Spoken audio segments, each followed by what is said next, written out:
అదే కారణాల వల్ల చేపలు పెంచుకున్న సొసైటీ రైతులందరూ కూడా నష్టపోయారు. వాళ్ళకి న్యాయం జరగాలని చెప్పేసి అడుగుతుంటే వాళ్ళు అసలు మా సంబంధం లేదు, మా వాటర్ వాళ్ళు చనిపోయినట్టు మీకు నిర్ధారణ ఏంటంటే అక్కడికి వెళ్ళి వాటర్ చూడమని చెప్పామండి. పొల్యూట్ అయిపోయింది, వాటర్ బ్లాక్ అయిపోయింది మొత్తం చెరువు అంతా. ఇప్పుడు రైనీ సీజన్లో వచ్చి వాటర్ అంతా కూడా ఎల్లో కలర్లో వస్తుంది.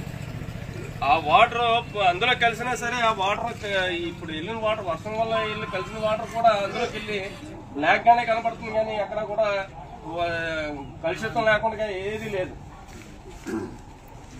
యాజమాన్య నిర్లక్ష్యం, యాజమాన్య నిర్లక్ష్యం, యాజమాన్య నిర్లక్ష్యం.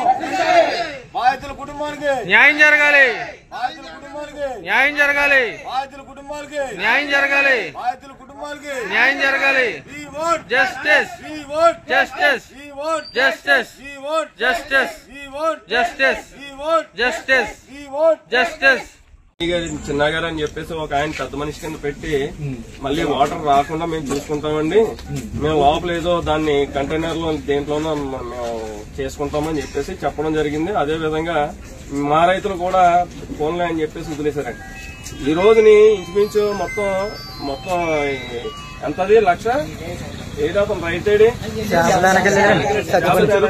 ఒకళ్ళండి నాకు చెరువు చూపిండి. సరే అందరూ వస్తారా రండి,